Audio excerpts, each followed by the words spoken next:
So this is one of a couple barrel rooms that we have. Nice.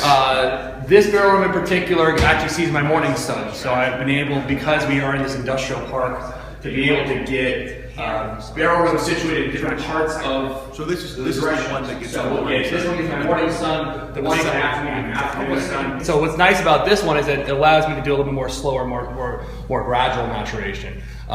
You'll see the variety of size barrels. So 15-gallon barrels in the middle, some 30-gallon barrels on the left, and then your traditional bourbon size 53s. So this is the biggest one right here, obviously. That's our 53, exactly. That's what we're used to, and then this is the 15. That's a 15. 15, correct. and then the one on the top. It's a 30. So and what's the position of having three sizes of barrels? So the smaller the barrel, the faster the extraction. So in our case, the 15-gallon barrels are great. We get the extraction we want. Then we'll pull it out and actually go into bigger barrels. So slowly but surely kind of extend the size of the barrel by blending it and then going into old wood. So the French would call that a Beaujolais. My mentor, Hubert, was really insistent that we don't over oak our spirits. These are the really old ones. Yeah, these are the really old barrels here in the corner. These are old Elijah Craig barrels. So this is an old Elijah Craig barrel that we used for a period of time. We actually just dumped out of it recently, but it's a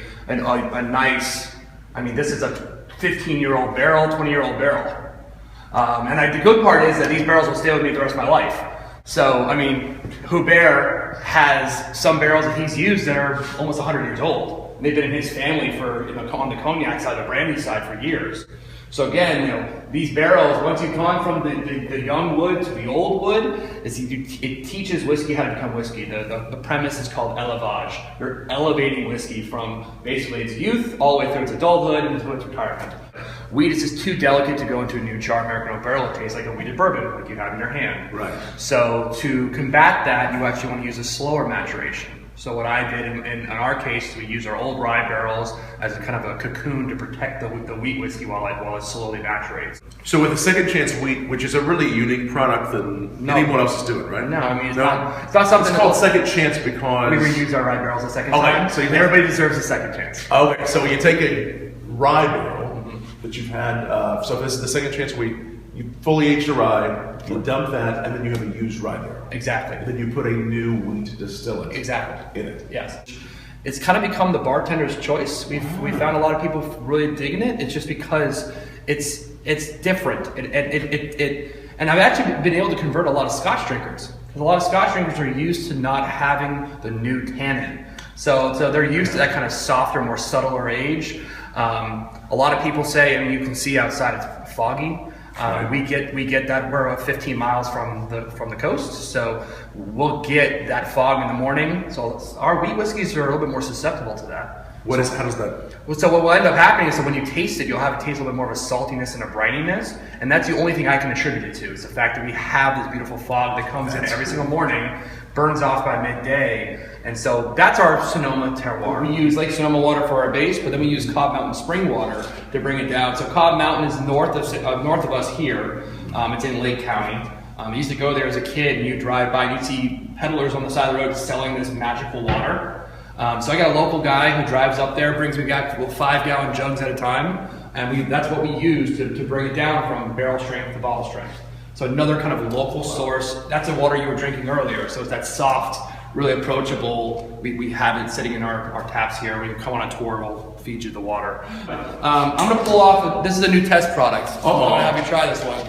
Am I going to be the first to try this? You're going to be the first to try it. If you don't like it, we're in trouble. But right now, so this has still right around 110, give or take. Okay. So typically what we'll do is we'll try and let it sit in a tank for usually about a month to a month and a half. Okay. And the reason you want to do that is because you really don't want it to be something that is, you don't want to go straight into a bottle. You need to slowly bring down the proof over the course of several months. This brings down the proof. So yeah, so this is just a holding tank. We'll add water to it gradually over the course of about 2 months. And that's really important for us. So in here, we got a cherry wood rye. I don't know if it's going to thief us out a little bit here. I'm going to see if this works. So this is a cherry wood rye. Brand new, has not hit the market yet. This is my reaction to basically bartenders who want to do barrel-aged cocktails. Okay. Because to me, you can do it with grains. But you can play around with a lot of different grains. So this is largely an unmalted rye with equal parts cherrywood barley. So it's a low smoked barley that gets hit with cherrywood. And the vanillas come from wheat whiskey. So from the wheat grain. In my case, I wanted to be a Manhattan in a barrel. So we made this product a little over 2 years ago. It smells really good. Yeah. So you wanted something that gave a barrel-aged cocktail taste without the barrel aging? Without the cocktail. Without the cocktail. So it's like a cocktail in a bottle, but it's really a whiskey just as a whiskey. And this is at 110, so mind you, it's going to be still a little on the stronger side, but the flavor profiles are going to be big and bold. Sure. This is something I want to put into a glass and be able to drink or over ice. I think this is going to be a really cool product for us. You're literally the first person to try it. So. What an honor. That is an honor. Yeah, well, glad you came. Cheers. Cheers. Thanks. Cheers. That is really